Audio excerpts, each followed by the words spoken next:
volta com a Carolina Zoccoli nesse último bloco e ela vai falar um pouquinho mais pra gente sobre como a indústria fluminense está se adaptando e os casos também de economia circular que a gente já pode observar acontecendo.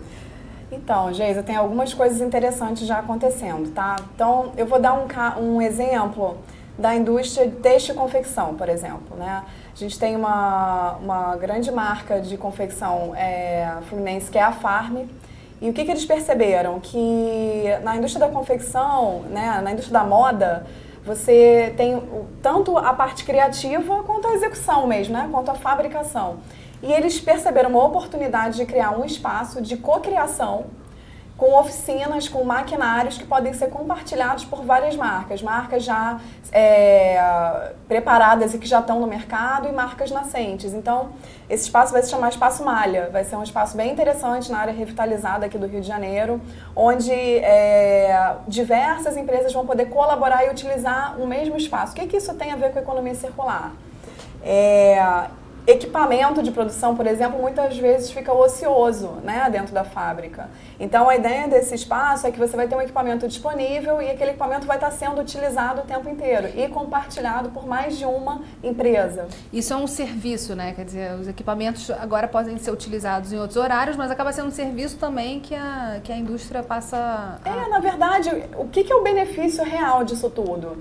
Você tem um equipamento que está sendo utilizado na sua total possibilidade, né? Você não vai ter um equipamento parado. E você está possibilitando um fluxo ali de criação coletiva e de compartilhamento entre os profissionais da indústria, né? Você gera confiança entre as empresas, confiança entre os profissionais. Isso tem a ver com a economia circular. É menos competição e mais colaboração. Exatamente. É colaboração. Construção conjunta. É perceber que a colaboração vai gerar competitividade para aquele grupo como um todo. Esse é um case bem bacana. Tem outros cases mais específicos da linha de produção. Então, por exemplo, quando você fala de contratar um produto como serviço, né, aquela coisa da iluminação. Eu não preciso de lâmpada, eu preciso de um ambiente iluminado. Então, a gente tem um case interessante do cluster automotivo aqui do Sul Fluminense. O que eles perceberam? Que era mais eficiente contratar o serviço de pintura automotiva do seu fornecedor do que contratar a tinta, contratar o profissional, comprar o equipamento, contratar o profissional e comprar a tinta.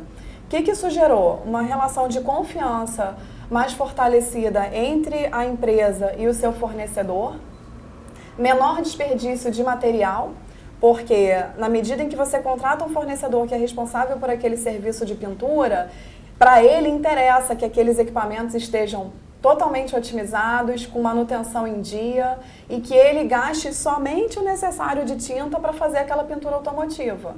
Então você tem um impacto ambiental muito reduzido, ainda mais com um produto perigoso, né, um produto químico que gera impacto ambiental significativo. Então, esse é um exemplo bacana que está de dentro da indústria para dentro da indústria, na relação com o fornecedor.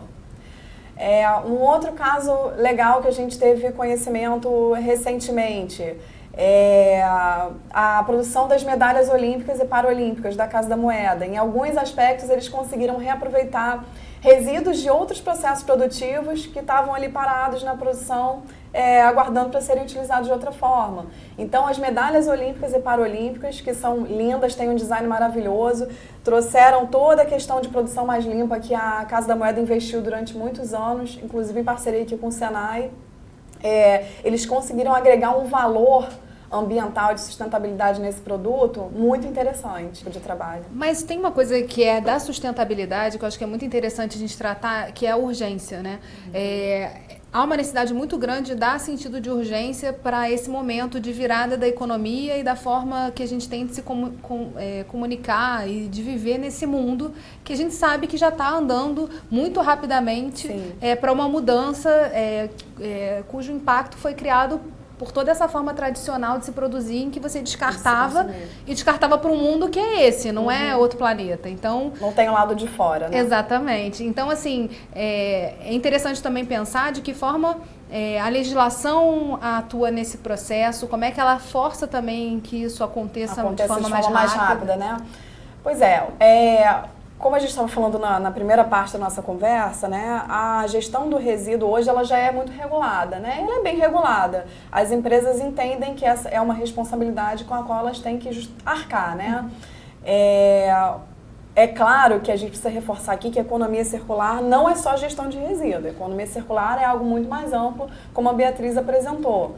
Mas, na medida em que as empresas têm que cumprir com as suas obrigações com relação ao resíduo, é interessante a gente perceber como que a gente pode tratar isso desde o início. Porque se a gente fica só tentando tratar o resíduo que já foi gerado, a gente vai continuar tendo o problema do resíduo e vai continuar precisando que a legislação exerça esse papel de delimitar os limites, né? de dizer quais são os limites.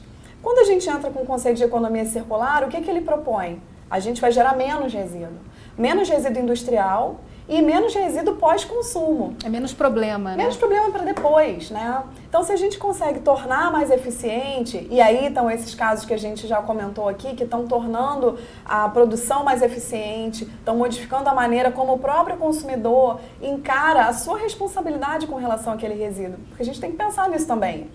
Porque regular quem tem CNPJ é mais simples, você encontra todo mundo, né?